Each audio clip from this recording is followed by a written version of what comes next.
One Swab, the billionaire CEO, faced overnight child support and a frozen bonus. The bonus was supposed to clear at 6 a.m. That was the promise. That was the ritual. Every quarter, like clockwork, the numbers arrived quietly, no applause, no ceremony. Just confirmation that power still answered his name. At 6:01, the screen refreshed. Nothing. At 6:03, the balance didn't change.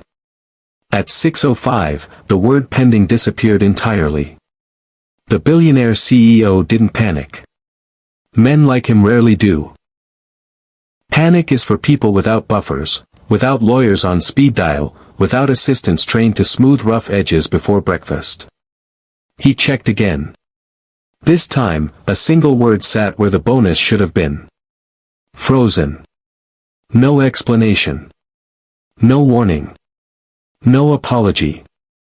He stared at it longer than necessary, as if the screen might blink and admit it was wrong. It didn't. Outside his penthouse windows, the city was already awake. Traffic crawled. Coffee shops opened. Markets prepared to move billions based on guidance he was scheduled to give in less than 2 hours. Inside, the air felt thinner. He reached for his phone, thumb hovering over the first number that always worked. Then it vibrated in his hand. Not a call. An email. No subject line. No logo. Just a single PDF attached. He didn't open it immediately. That pause, 3 seconds, maybe 4, was the last moment of the morning where he still believed this could be fixed with influence. When he finally tapped the file, it loaded without drama. Court seal at the top. Jurisdiction listed beneath. A case number that meant nothing to him yet. Then the words landed. Temporary child support order, effective immediately. He read it once. Then again. The amount wasn't modest. It wasn't symbolic.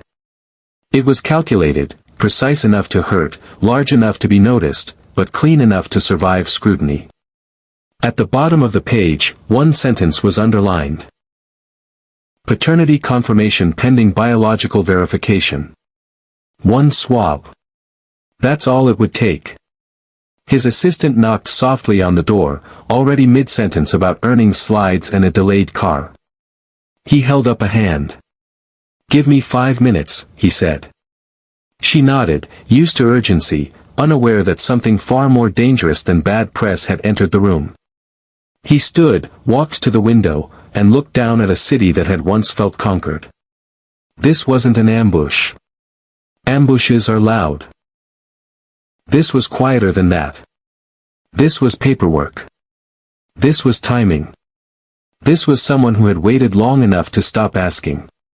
His phone vibrated again. Another email. This one from payroll. Per court instruction, executive discretionary compensation has been temporarily suspended pending compliance. Suspended. Not seized. Not challenged. Just paused. As if the system itself had leaned back and folded its arms. He exhaled slowly, the kind of breath men take when they realize the room has shifted and no one bothered to tell them. Somewhere, years ago, a decision had been made. Not today. Not last week. Not even recently. This morning was only when the bill arrived. And he was just beginning to understand that money wasn't what this was about. The lawyer arrived without urgency. That alone was unsettling. No hurried footsteps.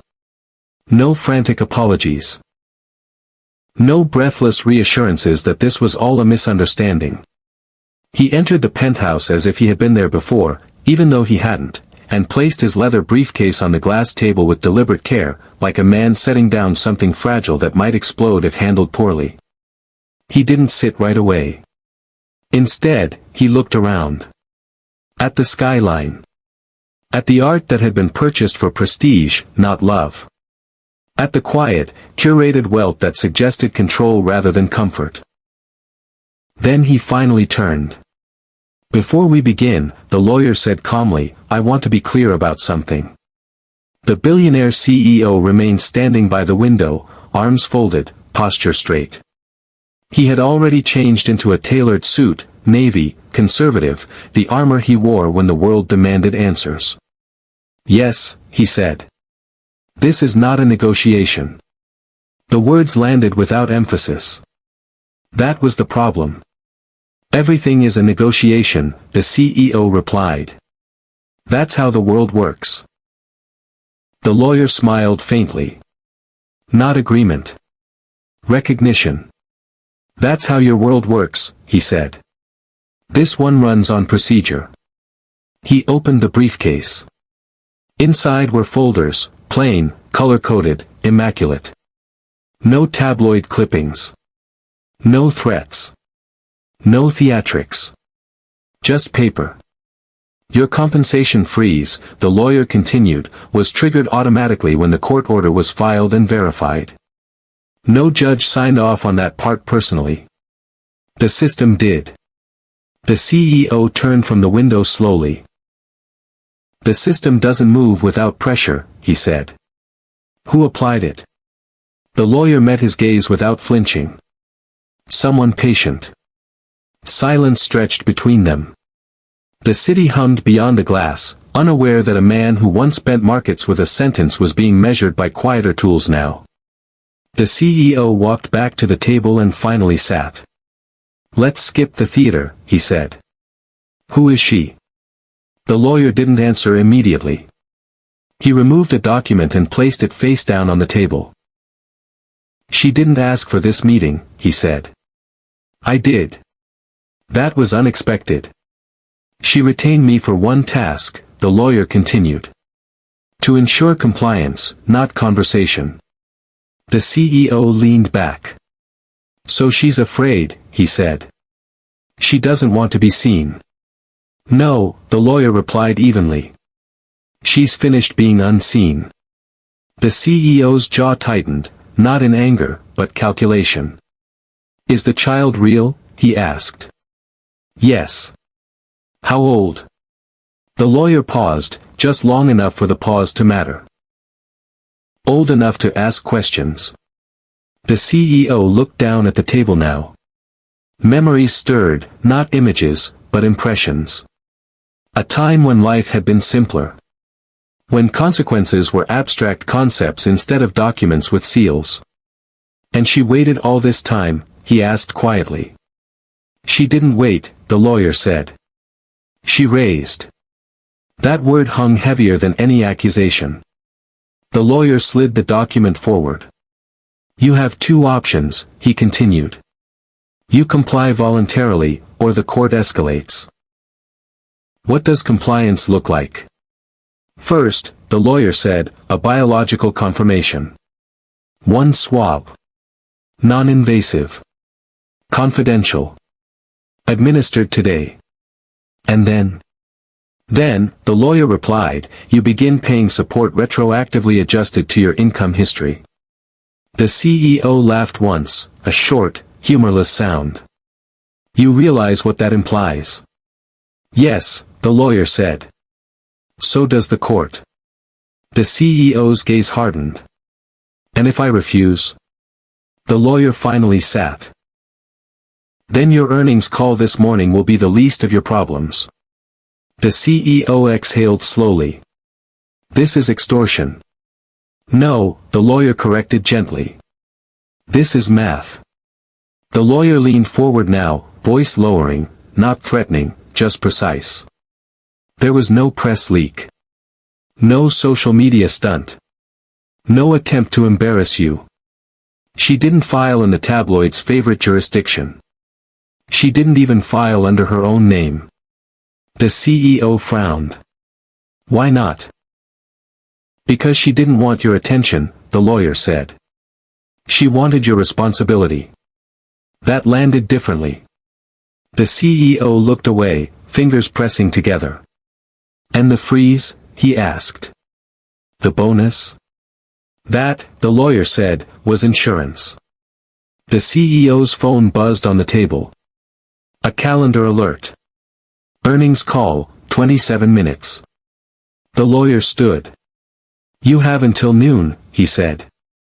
After that, the order escalates. Not publicly. Procedurally. He picked up his briefcase. And for what it's worth, he added, pausing at the door, she didn't ask for your money first. The CEO looked up sharply. What did she ask for? The lawyer met his eyes one last time. For you to show up. The door closed softly behind him. The penthouse felt larger after that. Colder. The CEO sat alone with the skyline and the realization that this wasn't a story about betrayal or ambition. This was a story about time. And time, once lost, doesn't negotiate. Silence is never empty when it's chosen. That was the first thing Elara Voss learned after she stopped trying to explain herself to people who already had answers prepared. She learned it in waiting rooms where magazines were outdated and questions were never asked directly. She learned it in school hallways where teachers lowered their voices around her child. She learned it at night, when the city outside her apartment settled into a hush that felt almost merciful. Silence, she discovered, could be structured. It could be intentional. It could be strong. For 8 years, Elara had said very little about the man who once filled her life and then vanished from it, not dramatically, not cruelly, just completely. He had exited the way powerful men often do, without confrontation, without explanation, and without consequence. At least, that's what he thought. She did not hate him. Hate required energy she couldn't afford. What she felt instead was something quieter. Denser. Like a held breath that never quite released. On the morning her lawyer went to see him, Elara was already awake. She always was. The apartment was modest but deliberate, clean lines, soft light, nothing ornamental. Everything had a function. Even the framed drawings on the wall were placed at eye level for a child who liked to see his work respected. She moved through the kitchen without turning on the overhead light, letting the early gray of dawn guide her hands. Coffee. Toast. The rhythm of preparation she had perfected over years of doing everything herself. Her phone rested face down on the counter. She didn't check it. She never did on days like this. The child, Aron, was still asleep, curled on his side with one arm thrown over the pillow like he was holding on to something invisible. Elara paused at the doorway longer than necessary, watching his chest rise and fall. This was the part that mattered. Not the filings. Not the swab. Not the frozen bonus or the numbers that would eventually be attached to them. This. Aron's existence had never been a question to her. He had been real from the first moment she felt the weight of him shift inside her body, from the first time she understood that love could be immediate and absolute without permission. She brushed a curl off his forehead gently. "I'm here," she whispered, even though he was asleep. She always said it anyway. The lawyer had asked her once, carefully, professionally, why she hadn't come forward earlier. It was the kind of question people asked when they assumed time was neutral. Elara had answered him honestly. "Because I didn't want to win," she said. "I wanted to raise a person. Winning required spectacle. Raising a child required presence." There were nights, of course. Nights when the weight of it pressed harder. When Aron asked questions she answered sideways, when forms required a father's name and she left the line blank with a steady hand. She did not lie. She curated. She told Aron that families were made in many ways. That love could arrive early or late. That some people needed time to become who they were supposed to be. She did not tell him that his father had once promised to stay. Promises were fragile things. Children deserved sturdier truths. At 9:30, Elara walked Aron to school. She wore a coat too thin for the season, but she liked the way it made her feel alert. The city smelled like rain and concrete and possibility. "Will you be home early today?" Aron asked. "I'll be home," she replied. That's the important part. He nodded, accepting this as sufficient. He trusted her in the way only children who have been consistently shown up for do. At the school gate, he paused. Mom. Yes. You're not mad, right? The question surprised her. About what? He shrugged, eyes down. About stuff. Ilara crouched to his level, meeting his gaze. I don't live my life mad, she said gently. I live it awake. He smiled at that, not because he fully understood, but because he felt the certainty beneath it. She watched him disappear into the building before turning away. Only then did she let herself feel the edge of the day. Back in the apartment, the quiet returned, but it was a different quiet now. Charged. Waiting. Ilara sat at the small desk by the window and opened her laptop. She didn't refresh any news feeds. She didn't search his name. Instead, she opened a document titled simply, Timeline.dates. Facts. Receipts. She had learned early that truth carried more weight when it didn't raise its voice. Her lawyer would handle the mechanics. The court would handle the enforcement. The system, cold, procedural, indifferent, would do what systems did best. Ilara's role had already been played. She had carried. She had stayed. She had built a life that did not orbit absence. If the man who once left her was finally being asked to show up, that was not justice. That was alignment. Her phone buzzed once. She didn't reach for it immediately. When she finally did, the message was brief. Swab administered. Order in effect. Bonus frozen. Ilara closed her eyes, not in relief, not in triumph, but in something closer to acknowledgement. A chapter had turned. Not toward revenge. Not toward reconciliation. Toward responsibility. She typed one reply. Thank you. Keep it quiet. She set the phone down and looked out the window as the city fully woke.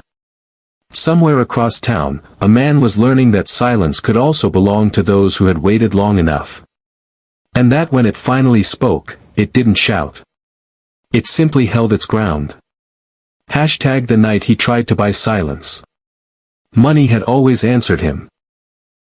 That was the unspoken rule Thayer Lockwood had lived by, not arrogance exactly, but pattern recognition.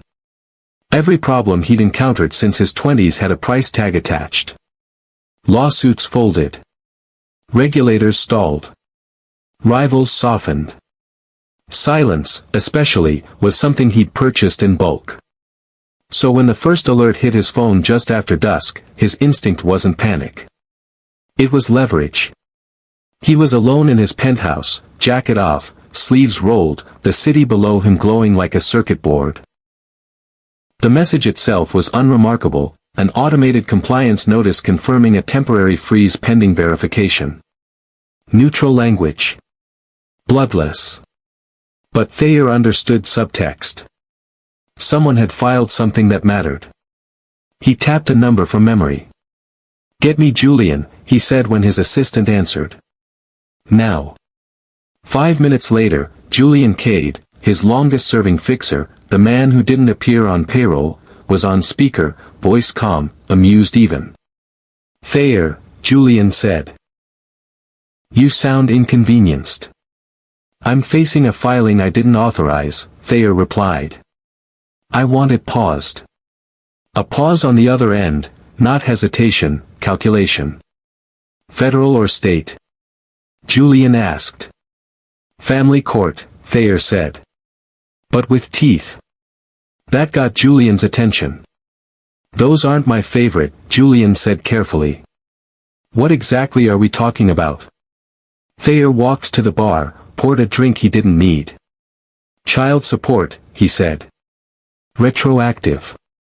Sealed. Quiet. Julian exhaled softly. You're telling me this after it's filed? It hasn't been verified, Thayer snapped. Which means it can still be delayed. Julian didn't respond right away. Finally, you want delay, not erasure. For now, Thayer said.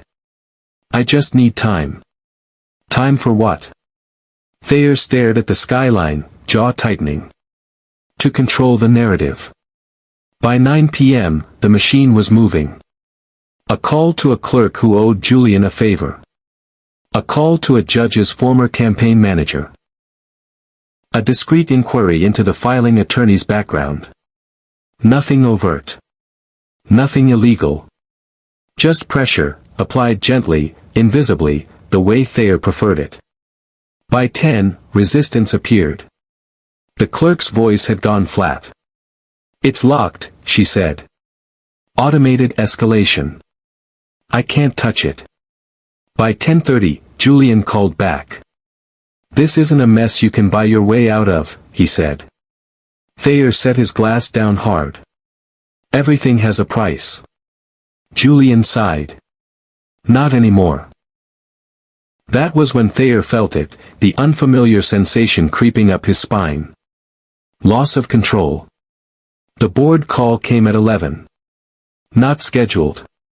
Not optional. 5 faces filled the screen. Men and women who had followed Thayer through chaos because he'd always known where the edge was. Tonight, they looked tired. Let's be clear, said Maribel Hart, the chairwoman, voice steady but sharp. We were informed that you initiated external contact regarding a sealed family court filing. I initiated damage control, Thayer said. You initiated interference, another director corrected. Thayer leaned forward. This is personal. Maribel shook her head.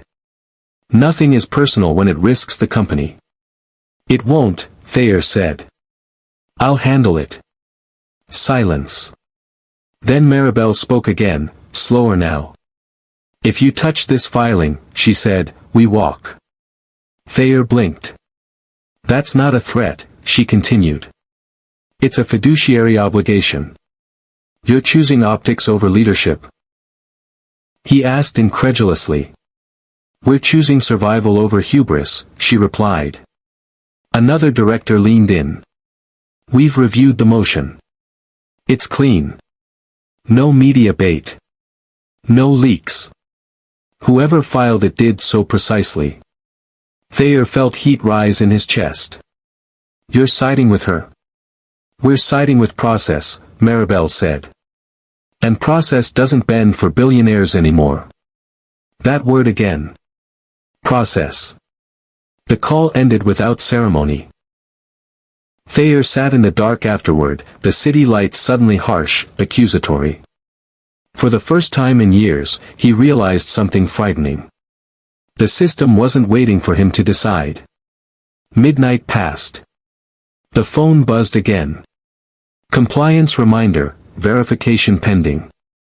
Window closes at 12 p.m. tomorrow. Thayer stared at the screen. He could still refuse. He could draw it out. Appeal. Delay. Weaponize complexity. But for the first time, the cost wasn't just financial. It was exposure. If he escalated now, if he fought, the story wouldn't stay procedural. It would become spectacle. And spectacle was the one thing money couldn't fully control once it escaped. He thought of the board's faces. Of the bonus he'd assumed was untouchable. Of the word the lawyer had used. Math. Thayer laughed quietly, a bitter sound. So this is how it feels, he murmured. To be measurable. Hashtag the room where truth waits. The room was smaller than Thayer expected. Not cramped, just precise.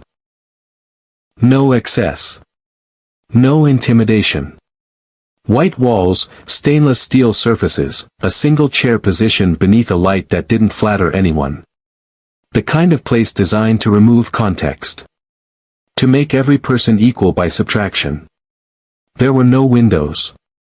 The technician didn't introduce herself beyond a first name he didn't catch. She wore gloves already, the latex snapping softly as she adjusted them. Her movements were practiced, indifferent. She had done this before. She would do it again.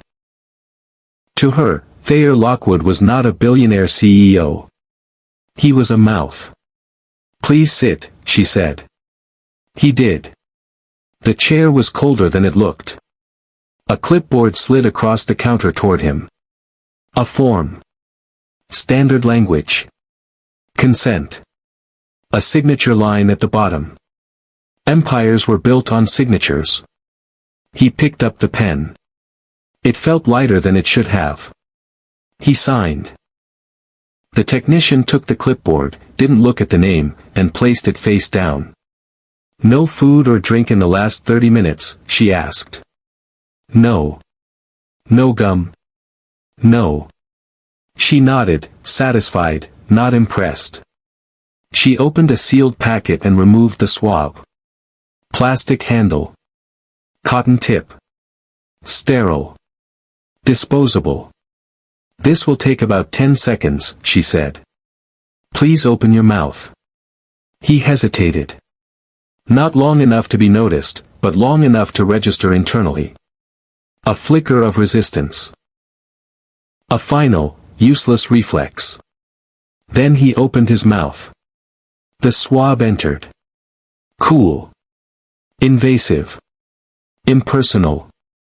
She rotated it along the inside of his cheek, methodical, counting silently. Thayer focused on the ceiling tile above him, a hairline crack shaped like a continent he didn't recognize. He had faced rooms full of investors who waited for his words to move markets. He had faced regulators who feared his attorneys more than his temper. This room didn't care. The swab scraped once more, then withdrew. "That's it," she said. 10 seconds. She sealed the swab into a vial, labeled it with a barcode, not his name, and placed it into a clear evidence bag. Procedure complete. No applause. No judgment. No absolution. "You'll be notified when results are transmitted to the court," she added. "Likely overnight." Overnight. Thayer nodded, stood too quickly, then steadied himself. For the first time in years, he felt reduced, not humiliated, but distilled. As if something essential had been stripped away and replaced with a number waiting to be confirmed. He left the room without looking back. Across the city, Elara waited. Not in a clinic. Not in a courthouse. In a quiet apartment that smelled faintly of soap and warm paper. She sat at the kitchen table with a mug she hadn't touched, hands folded loosely in front of her. The clock on the wall ticked, not loudly, just enough to remind her that time was moving whether she acknowledged it or not. She didn't imagine what he was doing. She didn't need to. The process didn't require her participation anymore. That was the point. Her lawyer had told her once, early on, that the hardest part of cases like this wasn't confrontation. It was restraint. "Elara," he'd said, "the moment you overperform emotionally, you give the other side something to respond to." So she had done the opposite. She had waited. Now, she waited again. Not with hope, not with fear, but with something closer to completion. Aaron was asleep in the next room. She had checked on him twice already, not because he needed it, but because she did. She listened to the soft rhythm of his breathing through the open doorway. The truth didn't belong to tonight. Tonight belonged to stillness. Her phone lay face down on the table. It would buzz when it buzzed. She trusted that. Back in his penthouse, Thayer stood at the window, city lights blurring into abstract shapes. He had showered, changed, tried to reclaim some version of himself through routine. It didn't work. His mouth still felt strange, as if the swab had taken something with it. Not flesh. Not dignity. Certainty. He replayed the moment in his head, searching for drama that wasn't there. There was none. Just procedure. Just biology. Just the quiet dismantling of a story he had told himself for years. That distance equaled denial. He checked his phone. No messages. No updates. The waiting pressed harder than the act itself. For the first time, Thayer understood the cruelty of neutrality. No enemy to fight. No lever to pull. No negotiation to initiate.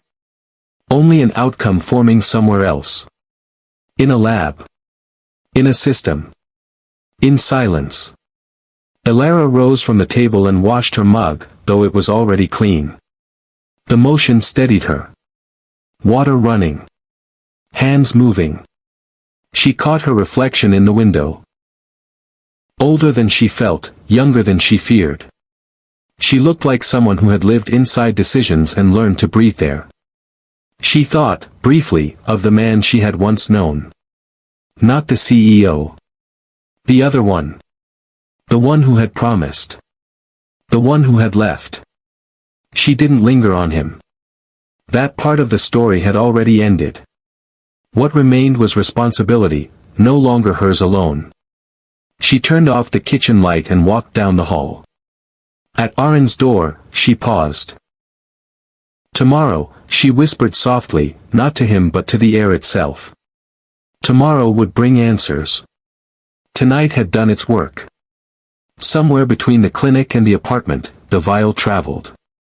Logged. Scanned. Processed. No one along the chain knew the stakes.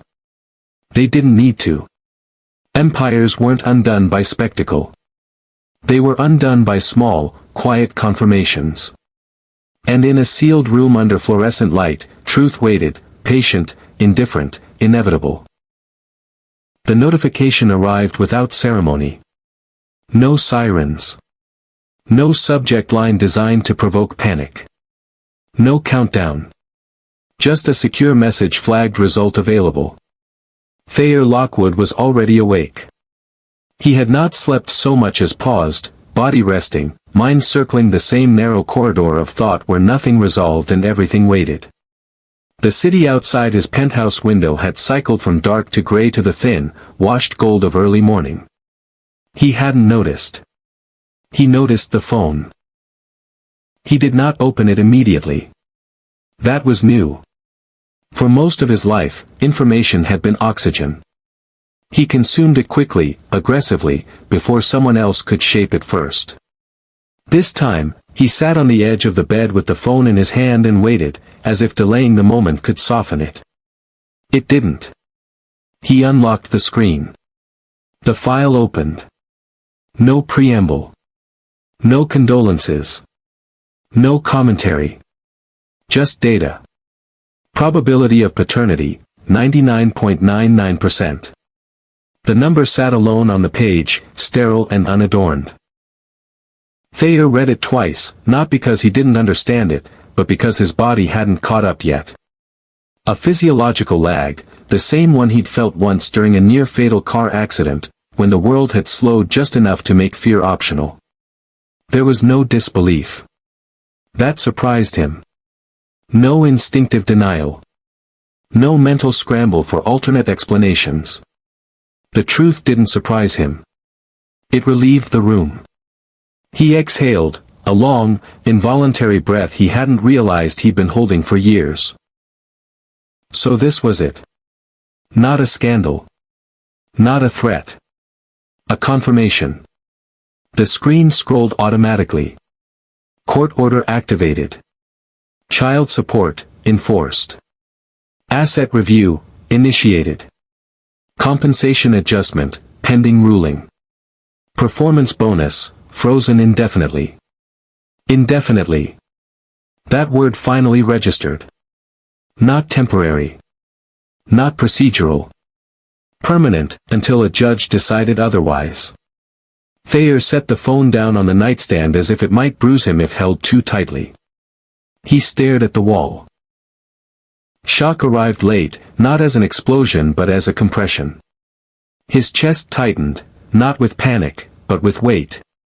The accumulated mass of years collapsing into a single, undeniable line of causality. This hadn't happened overnight. It had been building quietly, patiently, while he moved through boardrooms convinced that absence was a form of choice. Shame followed. Not the public kind, the kind that worried about headlines or shareholder sentiment, but something more corrosive. Private. Internal. The shame of omission. He had not been cruel. He had not been violent. He had not actively destroyed anything. He had simply not shown up. And now, the system had done it for him. At Helix Crest headquarters, the enforcement mechanisms activated without emotion. Payroll systems recalibrated. Trust accounts adjusted. Escrow instructions queued. No one sent an email announcing the shift. No one whispered in hallways. The machine did not gossip. It executed. A junior compliance officer reviewed the automated flags and paused briefly, not because the numbers were large, but because they were precise. Retroactive calculations adjusted for income fluctuations, stock vesting schedules, offshore holdings now routed back into visibility. She approved the workflow and moved on to the next case. To her, this was not history. It was policy. Thayer dressed mechanically. Suit. Tie. Shoes. The mirror reflected a man who looked intact. Well-rested, even.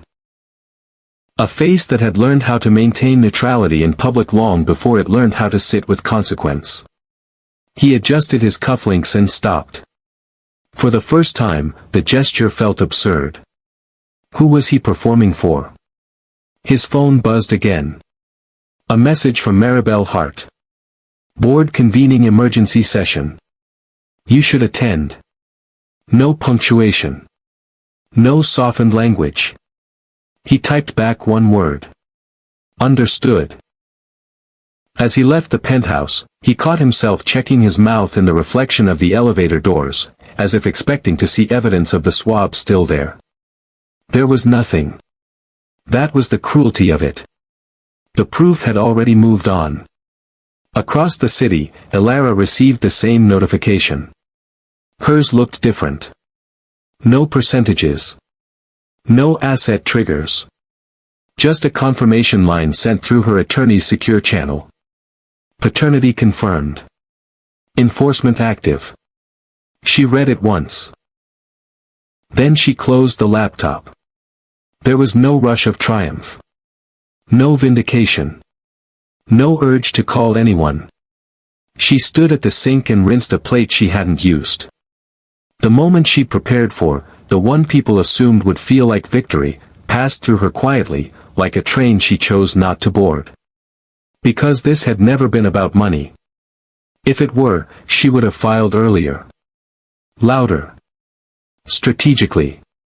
This was about recognition. About a child no longer existing in legal limbo. About a line no longer left blank. Aaron would not feel the difference today. Or tomorrow. But one day, when forms asked questions, answers would exist. That mattered. Her phone buzzed again. A text from her lawyer. Next steps will be procedural. No action needed from you right now. She typed back. Good. She looked toward the hallway, listening for movement. Aaron was still asleep. She smiled faintly. Let the adults rearrange themselves. The boardroom felt colder than usual. Thayer took his seat without speaking. The screen at the far end of the table displayed a single slide. Risk assessment, updated. Maribel didn't waste time. The results are in, she said. We've all seen them. Thayer nodded. This changes things, another director added unnecessarily. Yes, Thayer said quietly. It does. Maribel studied him, not as a CEO now, but as a variable. We need to be clear, she said. This is not a moral tribunal. This is governance. I understand. The freeze remains until the court finalizes obligations. I understand. And, she continued, your role here will be reviewed, not because of the child, but because of how you handled the risk. That one cut. Thayer looked up. I didn't handle it, he said. I avoided it. Maribel held his gaze. That's what concerns us. Silence settled over the table. For once, Thayer did not try to fill it. Later, alone again, Thayer sat at his desk and opened the report once more. 99.99%. Not 100. Science never gave absolutes. But this was close enough to destiny. He thought of the child, not as a concept, not as leverage, but as a person whose life had unfolded without him. That realization did not destroy him. It rearranged him. For years, he had believed that wealth insulated him from consequence. Now he understood something quieter, more devastating. Money could delay truth. It could not erase it. And the truth, once confirmed, didn't roar. It simply stood there. Waiting to be acknowledged. #8 years she said nothing. Elara did not remember the exact moment she realized he wasn't coming back. There was no dramatic call. No slammed door. No final argument sharp enough to replay. Absence rarely announces itself. It accumulates. At first, she told herself it was timing. A deal closing.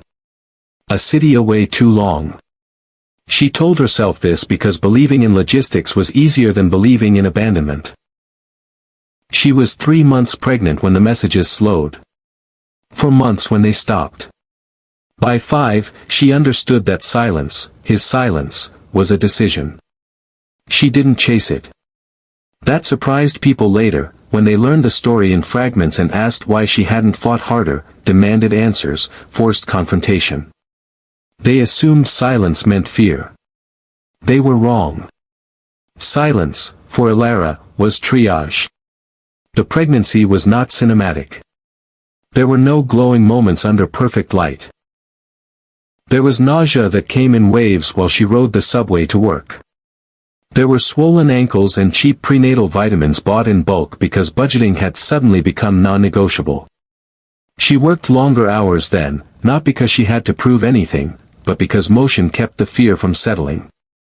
At night, alone in her apartment, she rested her hands on her stomach and spoke quietly, not prayers, not promises. Just facts. I'm here, she would say. You're not alone. We'll figure it out. She never said he'll come back. She didn't want to lie to either of them.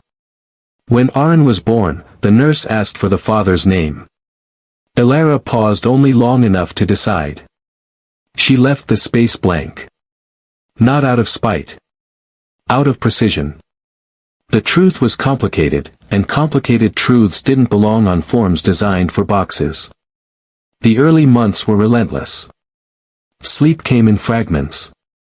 Money stretched thin in ways she'd never experienced before. There were moments.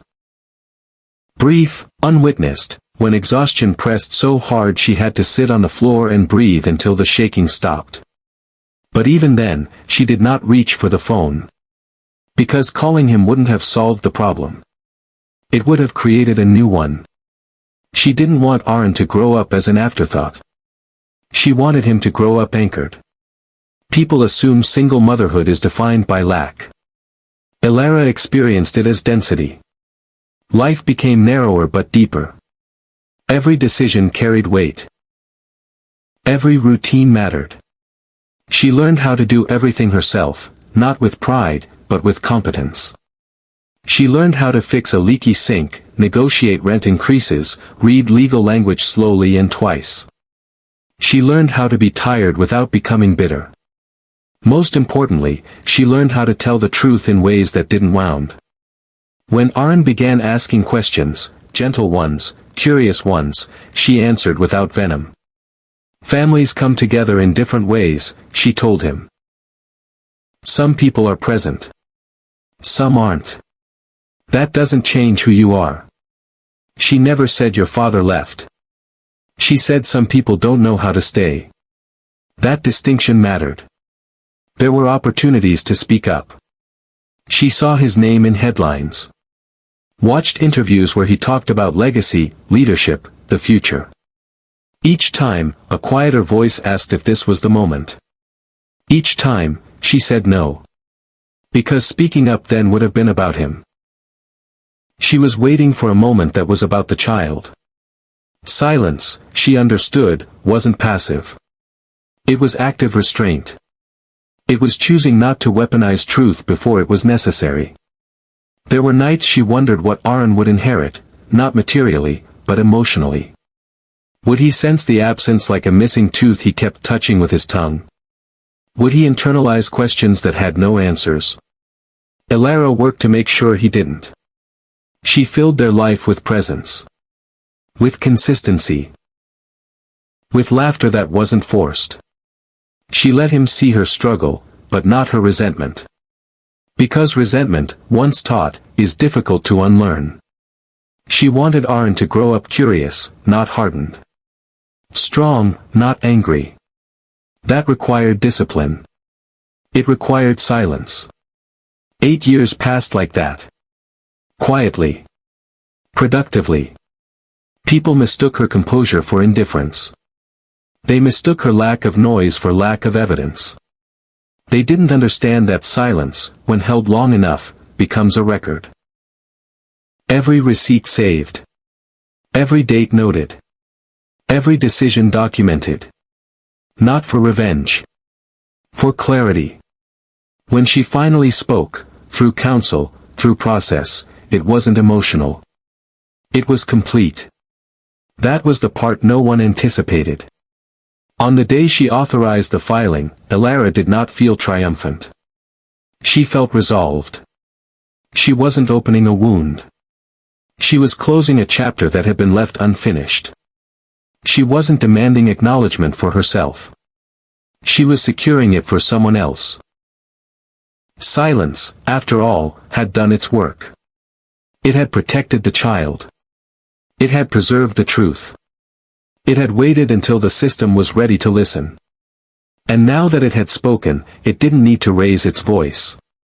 Because the loudest thing in the room wasn't accusation. It was evidence. And evidence, once introduced, doesn't argue. It simply stands. Aaron did not know the word billionaire.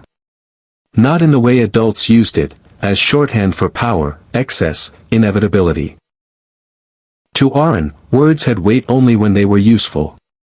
He knew fraction. He knew variable. He knew the difference between possible and provable. Money, as an idea, barely registered. His world was shaped by smaller, more precise things, routines that didn't shift, questions that were answered honestly, rules that were enforced consistently. He woke up early not because he had to, but because he liked the quiet before the city announced itself. He liked to sit at the kitchen table with a notebook and work through problems that didn't come from textbooks.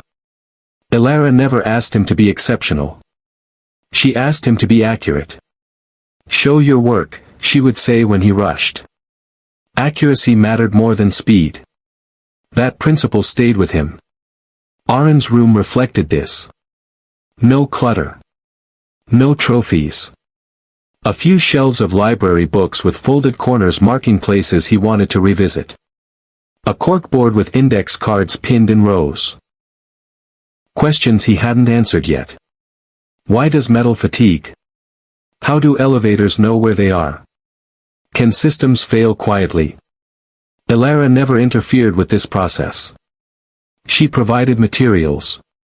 She provided space. She did not provide pressure. That was the difference. At school, teachers noted his calm. His refusal to guess. His tendency to pause longer than other children before speaking. He thinks like an adult, one said. Elara corrected her gently. He thinks like himself.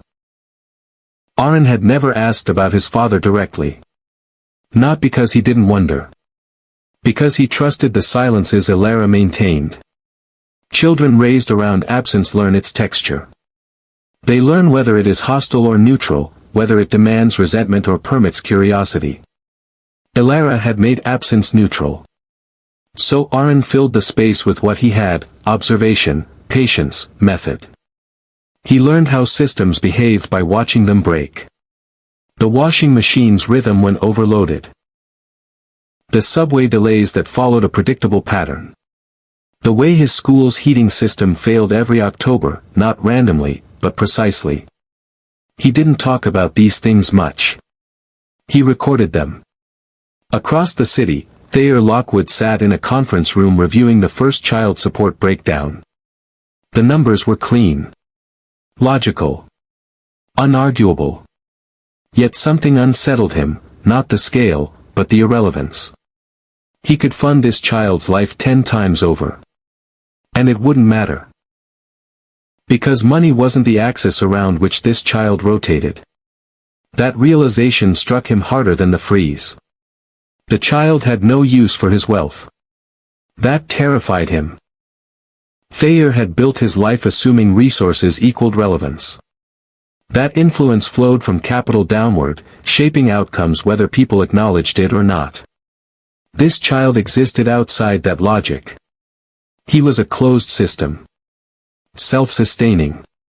Unimpressed. Thayer requested school reports, not out of control, but curiosity. They arrived redacted, sanitized. No addresses. No identifiers. Just content. He read teacher comments carefully. Shows remarkable composure under challenge. Prefers understanding to recognition. Resists shortcuts. Each line felt uncomfortably familiar. Not genetically, he didn't think that way yet, but structurally. This child thought the way he had, before ambition had distorted everything. Before success had demanded speed over substance. Thayer closed the file. For the first time, he felt legacy detach from ownership. This wasn't something he could claim. It already existed.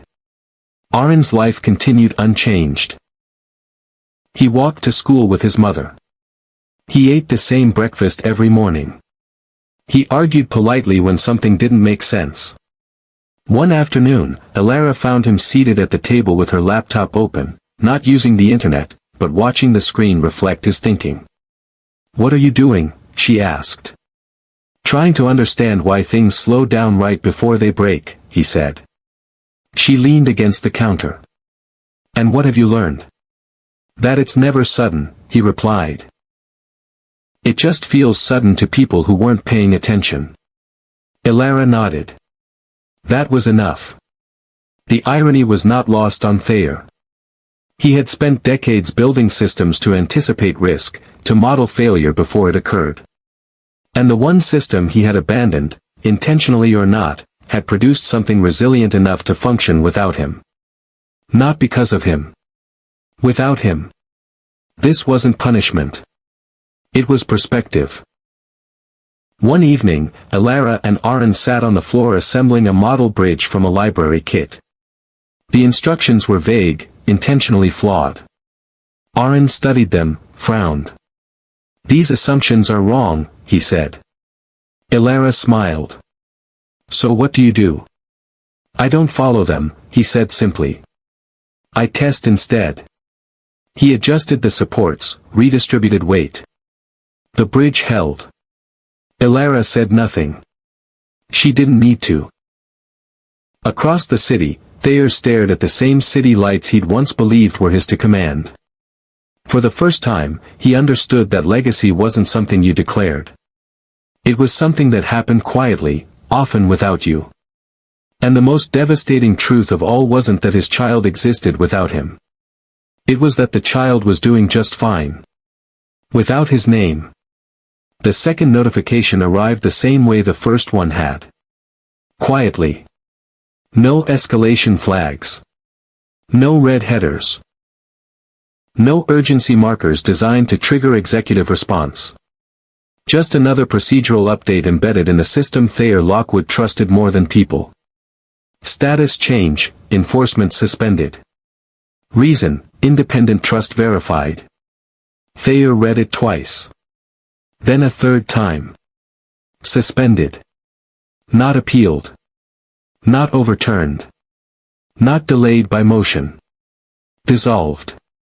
He reached for the desk phone out of reflex, then stopped himself. There was no one to shout at. No emergency call to place. The system wasn't malfunctioning. It was executing. He opened the attached documentation. The language was precise, clinical, legal chess played without emotion. A private, irrevocable trust had been established prior to enforcement. The beneficiary, the child. The grantor, Elara Voss. The trust met all statutory thresholds for independent support. The court had not reversed itself. It had acknowledged redundancy. The order dissolved itself. Not because it was wrong, but because it had already done its job.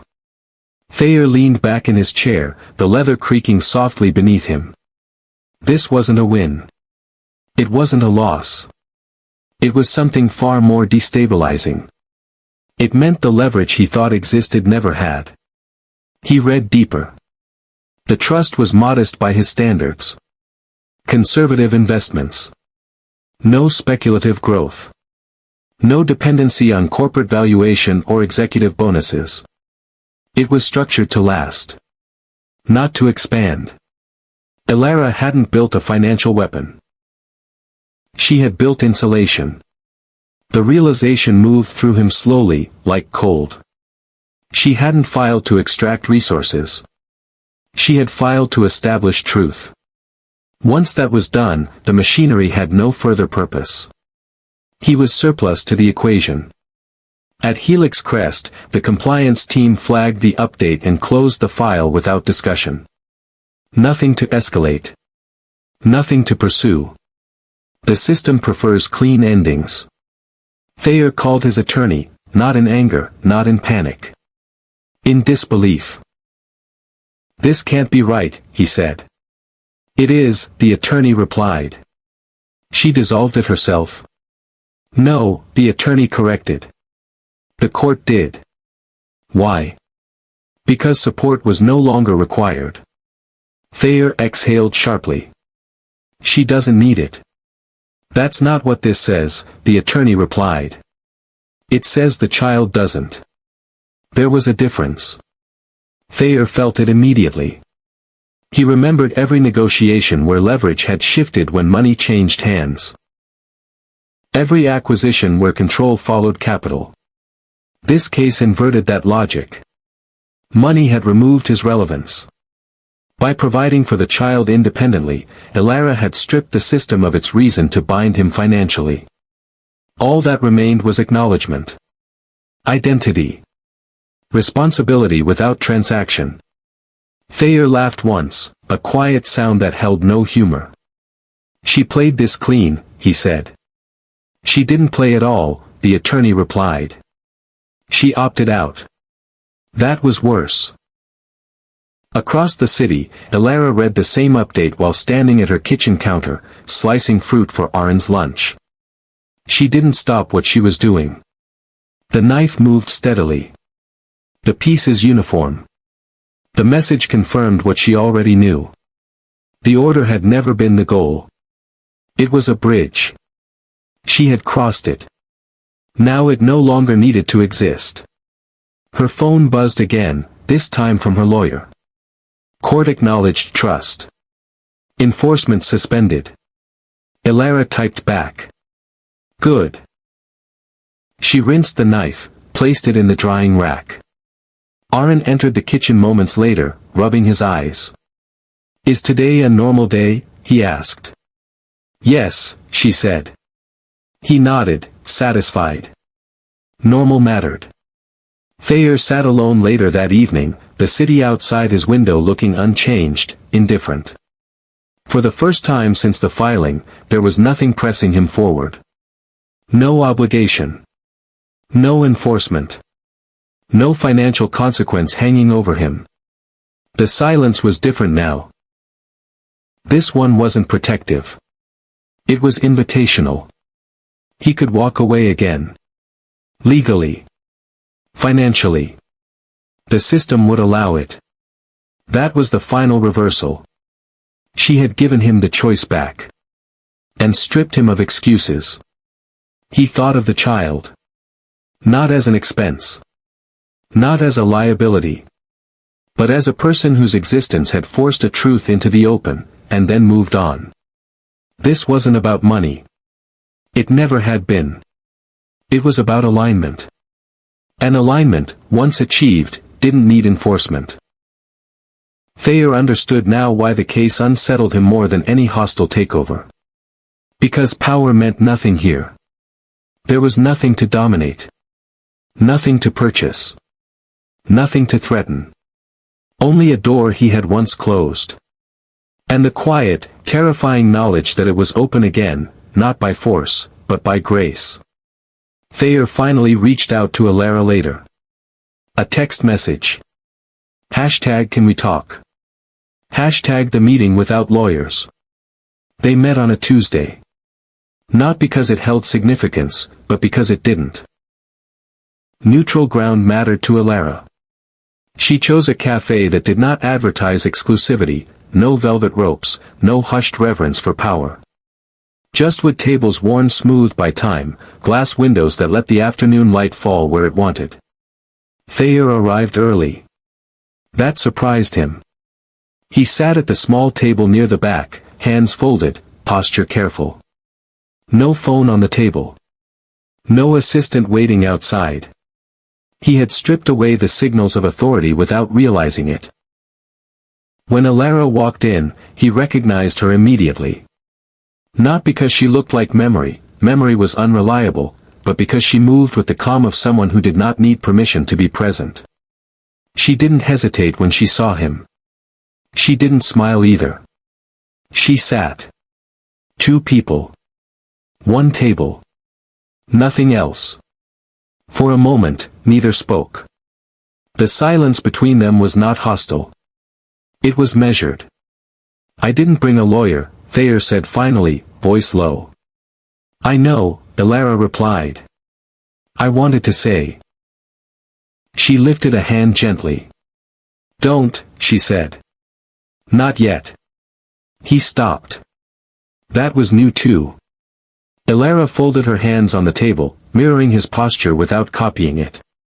"This meeting isn't about the past," she said. "It's about the future." Thayer nodded, though his chest tightened. "I understand." "No," she corrected softly. "You don't." "Not yet." She looked at him then, not with anger, not with accusation, but with clarity. "I didn't come here for an apology," she continued. "Apologies are emotional. They feel good in the moment and evaporate afterward." Thayer swallowed. "What do you want?" he asked. "Accountability," she said. "Which is much harder." The word settled between them. Accountability meant structure. Consistency. Change that endured. He leaned back slightly, as if giving the word room. "I don't know how to start," he admitted. Alara studied him, not unkindly. "Try honesty," she said. "Not performance. Not explanation. Just honesty." Thayer stared at the table. "I left," he said. She didn't react. "I told myself it was temporary," he continued. "That I needed time. That things would stabilize." She waited. "They never did," he said quietly. "Because I didn't make them." That was the first true sentence he'd spoken aloud in years. Alara exhaled slowly. "That's the part people don't understand," she said. "Absence isn't passive. It's active neglect." He nodded. "I see that now." "Seeing it isn't enough," she said. "What happens next?" The question wasn't rhetorical. Thayer felt it land with weight. "I want to know him," he said. Alara didn't flinch. "Why?" she asked. "Because he exists," Thayer replied. "And because pretending otherwise cost all of us." "That's still about you," she said calmly. He closed his eyes briefly. "You're right." She let the silence do its work. Finally, he spoke again, slower now, stripped of urgency. "I don't know what role I deserve," he said. "But I want to earn one." Ilara's gaze didn't soften. "Earning takes time," she said. "And it doesn't start with introductions." "What does it start with?" "Consistency," she replied. "And respect for the life he already has." Thayer nodded. "No press," he said. "No announcements. No appearances." She studied him. "No leverage," she added. "Yes." "No promises you can't keep." "Yes." "No disappearing." That one lingered. Thayer met her eyes. "I won't," he said. She didn't say thank you. She didn't say we'll see. She said something else. "If you break that," she said, "there won't be another meeting like this." "I understand." She stood. He stood too, instinctively, then stopped himself. "Is there anything else?" he asked. Ilara paused, considering. "Yes," she said. "This isn't about forgiveness." He nodded. "Forgiveness is optional," she continued. "Accountability isn't." She turned to leave. At the door, she stopped, not to look back, but to say one last thing. "He doesn't need your money," she said. "And he doesn't need your name." Thayer swallowed. "What does he need?" he asked. Ilara answered without turning around. "For you to show up when no one's watching." Then she left. Thayer remained at the table, the noise of the cafe returning around him. Apologies, he realized, were cheap. The future wasn't. And for the first time, he wasn't trying to buy it. The bonus had been frozen for 48 hours when Thayer asked for it to be released. The request didn't come through legal. It didn't come through finance. It came directly from him. That alone unsettled the board. They gathered in the smaller conference room, the one without windows, without branding, without the long table designed to intimidate. This wasn't a quarterly meeting. There were no projections on the walls. No analysts waiting on mute. Just people who had watched him win for years. And now watched him choose to lose. "I'm not asking for reinstatement," Thayer said, standing instead of sitting. "I'm asking for transfer." Silence followed. One of the directors cleared her throat. "Transfer, to where?" "To a trust," he replied. "Independent. Irrevocable." The CFO leaned forward. "This bonus is contingent compensation. It's part of." "I know exactly what it is," Thayer said, calmly. "That's why I'm giving it away." The words landed without drama. No trembling voice. No righteous posture. No speech about values. Just a statement of fact. The board exchanged glances. "Is this reactive?" another director asked carefully. "Because of the case." Thayer shook his head. "If it were reactive, I'd be asking how to keep it." That ended the speculation. He placed a single document on the table. A trust deed. Education. Housing stability. Long-term custodianship. No corporate branding. No naming rights. No discretionary override. One of the directors flipped through the pages, frowning. "There's no mechanism here for control," he said. "Correct. No reporting requirement back to the company." "Correct. No role for you once it's executed." "Correct." The CFO looked up slowly. "Then why do it?" Thayer paused. Not because he needed time to think, but because he needed to be precise. "Because the money was never the issue," he said. "And keeping it would be inaccurate." That word again. Accurate. The board had never heard him use it like that. They were used to words like optimize, capture, maximize. Words that bent reality into advantage. This one did the opposite. A director spoke quietly. "You're aware there's no obligation here." The order was dissolved. "I'm aware," Thayer said. "That's why this matters." No one argued. No one applauded. They signed. The transfer executed in silence. No announcement followed. No press release. No carefully worded statement about corporate responsibility or renewed values. The bonus disappeared from the balance sheet like it had never been there. And somehow, that made it heavier. Later that evening, Thayer sat alone in his office. The lights were dimmed. The city stretched below him, indifferent and bright. For years, money had been a buffer, between him and consequence, him and memory, him and the cost of leaving. Now it was gone. Not taken. Released. He didn't feel lighter.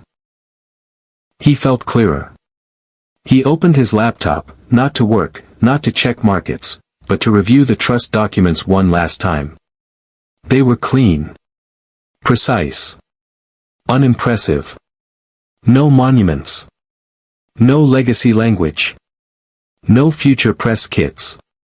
Just provisions that would outlast his relevance. That was the point. He closed the laptop. For the first time since the Swab, he didn't feel watched.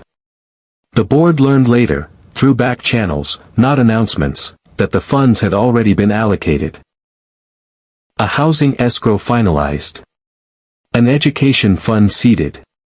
Custodians appointed without his input. The shock wasn't the generosity. It was the absence of strategy.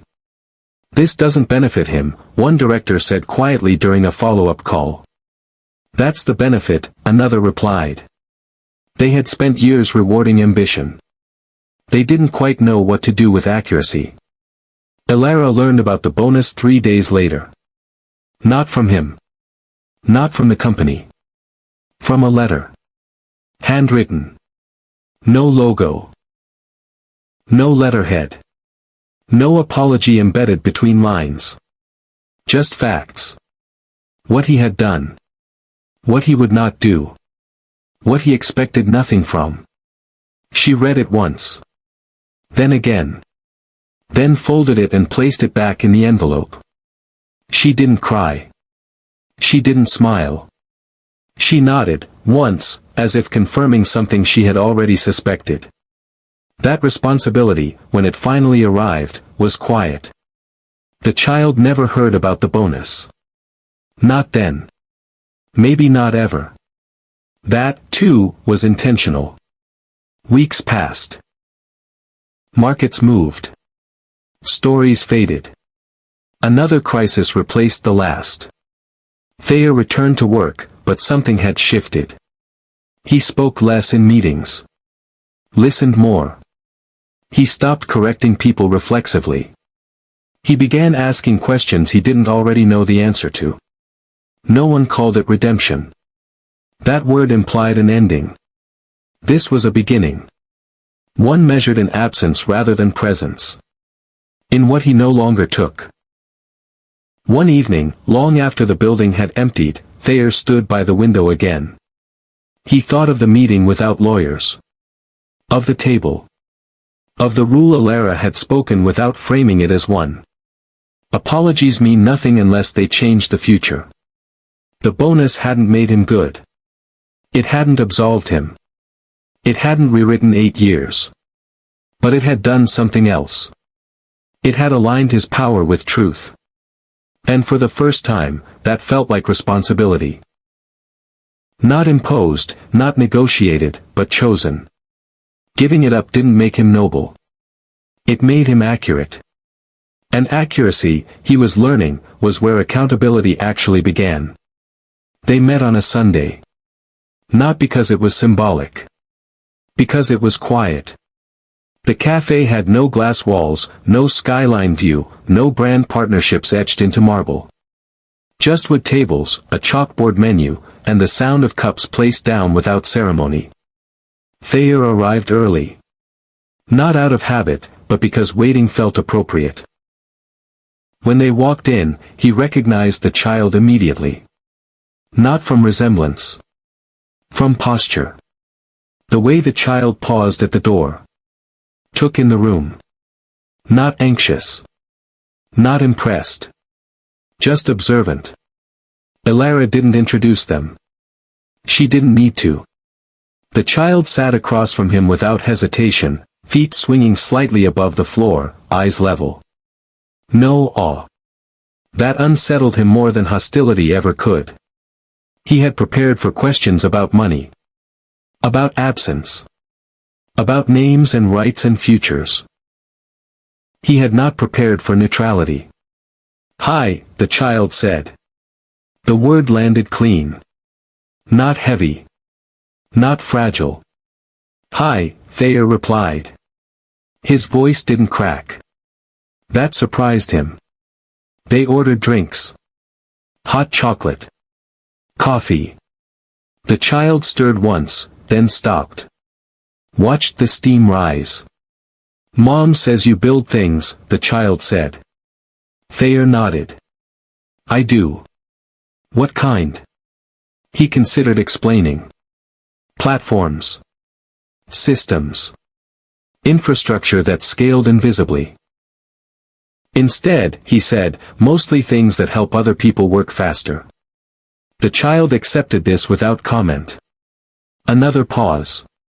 The cafe hummed around them. Plates clinked. Someone laughed too loudly in the corner. Time did not slow. It sharpened. Do you like it? The child asked. Sometimes, Thayer said. Sometimes I liked it more than I should have. The child frowned, not confused, just processing. Is that why you weren't there? The question wasn't accusatory. It wasn't rehearsed. It didn't rise in pitch or sharpen at the edges. It arrived the way children tell the truth, without cushioning it for adults. Thayer didn't answer. He didn't look to Elara. He didn't reach for language. He looked at the child. At the way their hands were steady on the mug. At the way they waited, not demanding, not pressing. Just, allowing space. Then came the question. Soft. Direct. Devastating. Why didn't you look for us? The room didn't react. No gasp. No dramatic silence. Just the ordinary continuation of the world. That was the cruelty of it. This question didn't pause the cafe. It paused him. He felt something inside give, not collapse, not explode. Shift. Like a door unlatching quietly in a house he had lived in for years without entering one room. He thought of answers. Too many of them. Because I was afraid. Because I convinced myself I had time. Because I believed success would fix absence. Because I thought silence was mutual. None of them fit the shape of the question. The child hadn't asked what happened. They had asked why he didn't look. Thayer swallowed. The movement was small. Almost imperceptible. He didn't speak. Moi respected silence. Elara didn't intervene. She didn't rescue him with context or history or explanation. This was between him and the truth the child had handed him. I didn't know how, he said finally. The words felt inadequate even as he spoke them. The child tilted their head. But you know how to find things, they said. You build systems. That was the moment something inside him broke. Not publicly. Not visibly. Internally. Cleanly.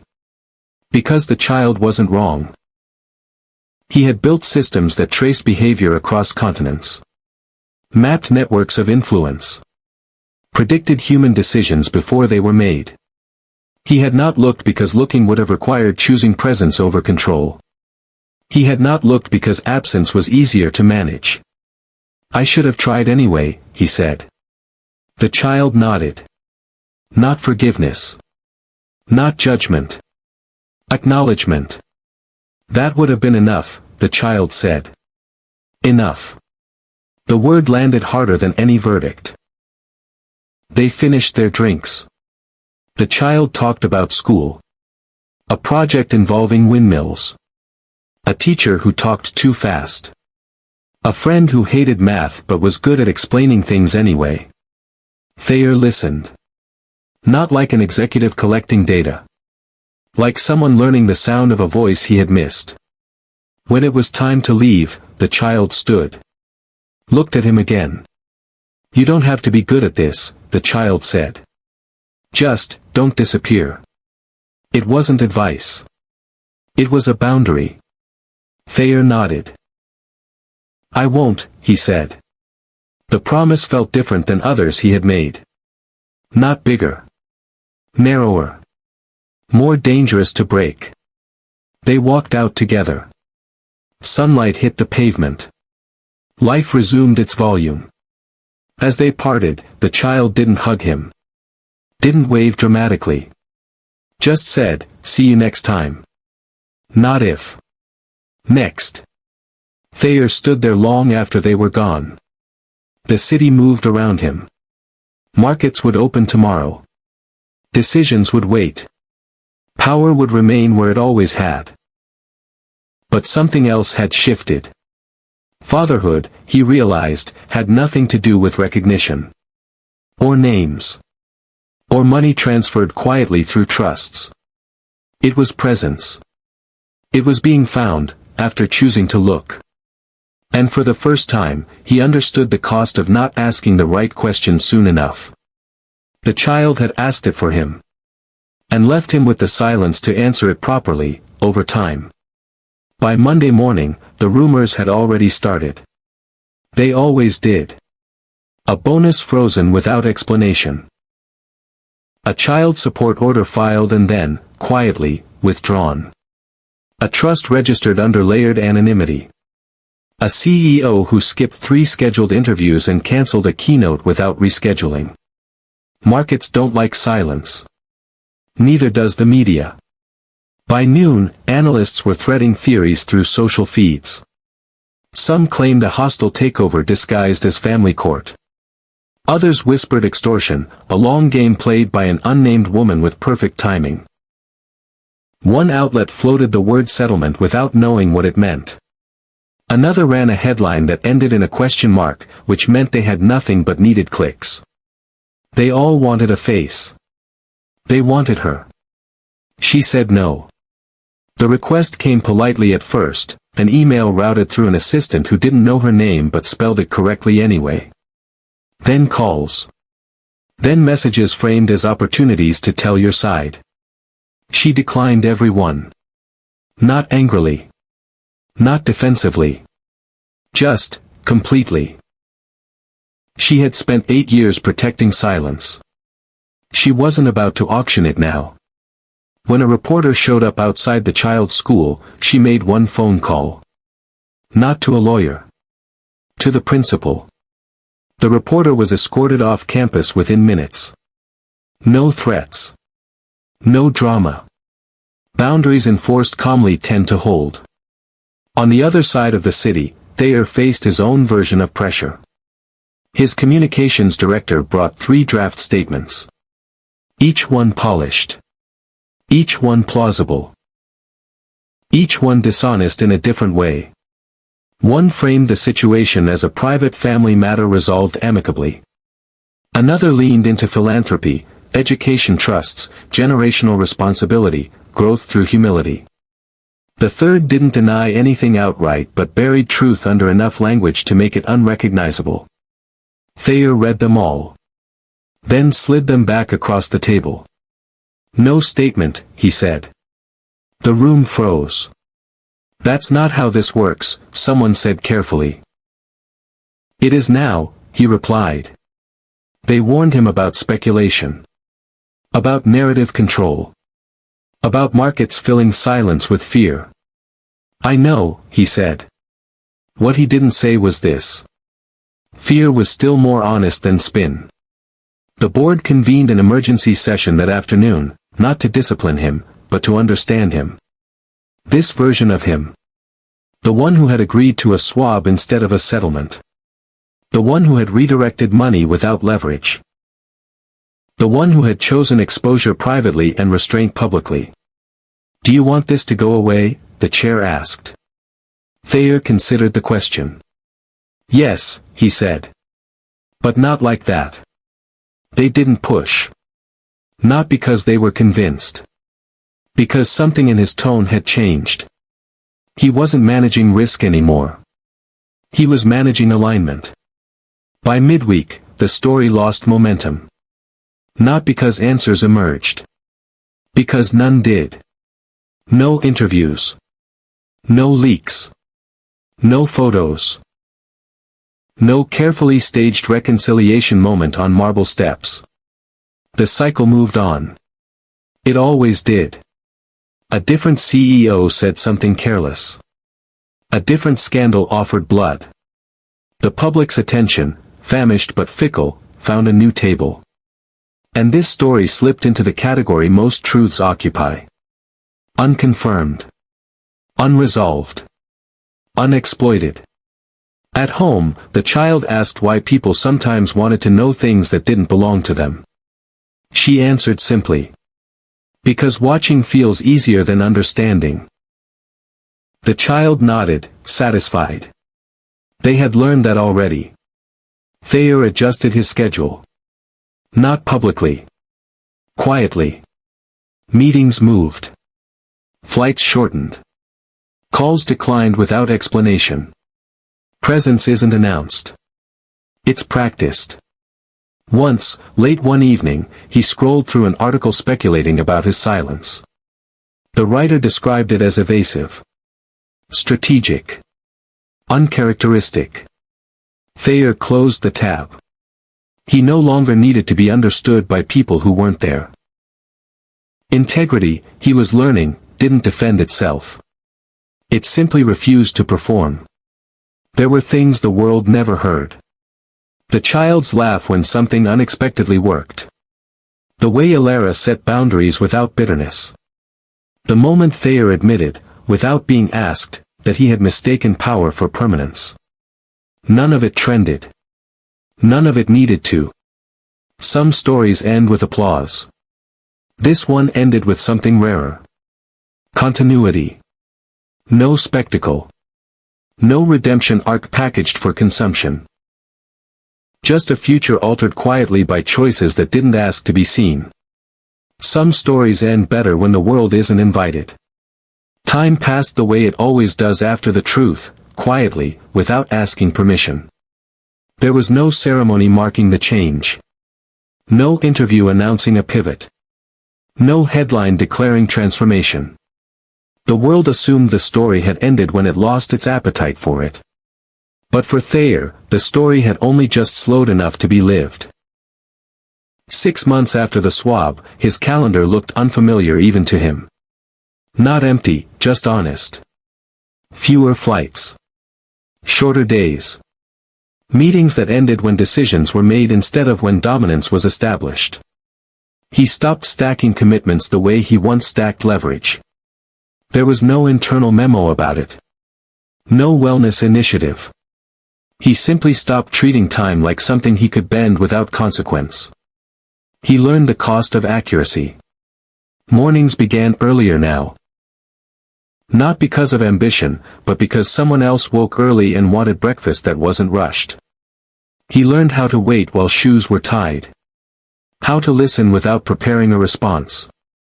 How to accept silence without filling it. The child did not call him anything at first. No title. No correction. Just his name. That was the rule Alara set, not as punishment, but as protection. Labels come later, she said. Trust doesn't. He didn't argue. He had argued enough in his life. Rebuilding, he learned, wasn't a project. It wasn't something you optimized or tracked. There were no metrics. No benchmarks. Just presence measured in repetition. Show up. Leave gently. Come back when invited. Sometimes the child spoke freely, about school, about a strange dream, about how elevators felt like falling even when they weren't. Other times, they watched him closely, as if cataloging behaviors. Testing reliability the way children do when they've learned that adults can vanish. Thayer let himself be observed. He had spent decades managing perception. Now he allowed assessment. The guilt didn't disappear. It settled. Became quieter, heavier. Something he carried without display. He didn't seek forgiveness for it. He understood now that forgiveness wasn't owed to him, it was something that might arrive, or might not, and either outcome had to be borne without complaint. Once, while sitting on a park bench watching the child count pigeons with careful seriousness, Thayer realized something that startled him. He wasn't trying to be impressive anymore. The absence of that impulse felt like relief. At work, people noticed the difference. He asked fewer questions designed to corner. More that invited clarity. He interrupted less. Delegated more. Listened when someone said, "I don't know," without punishing the honesty. One executive commented privately that he seemed quieter. Thayer smiled at that. Quiet was not weakness. Quiet was what remained after the noise lost its authority. There were still nights when regret surfaced without warning. Not dramatic. Not cinematic. Just moments, a hallway, a word, a birthday he hadn't known existed, that tightened something behind his ribs. He didn't deflect them. He let them finish. Elara watched all of this from a careful distance. Not cold. Measured. She didn't test him. Didn't threaten withdrawal. Didn't weaponize access. She had no interest in power over him. She had already learned how fragile power was. What she required was consistency. When he said he would arrive at 4, he arrived at 4. When he promised to listen, he listened, even when the truth made him smaller. When he made a mistake, he named it without explanation. That mattered more than apologies. One afternoon, nearly a year after the swab, the child asked if he wanted to help with a project. Nothing symbolic. Just a model bridge made of thin wood and stubborn glue. Thayer sat on the floor and followed instructions. Not his. The child's. It took longer than expected. They laughed when the structure collapsed and rebuilt it without frustration. When it finally stood, uneven but stable, the child smiled, not at him, but at the bridge.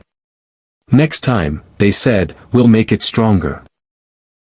Thayer nodded. He understood the metaphor. Later, alone, he reflected on how small the moment had been, and how permanent. The swab hadn't given him a role. It had stripped one away. It removed the final excuse he had clung to, uncertainty.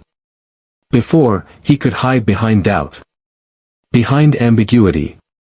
Behind the convenient fiction that some things were unknowable. Now there was no fog. Just responsibility. He never told anyone that the swab terrified him less than the days that followed. Because certainty demanded response. And response demanded change. Not performative. Not heroic. Accurate. The truth, he learned, doesn't arrive loudly. It arrives precisely. It leaves no room for improvisation. Only alignment. The swab didn't make him a father. It made him accountable.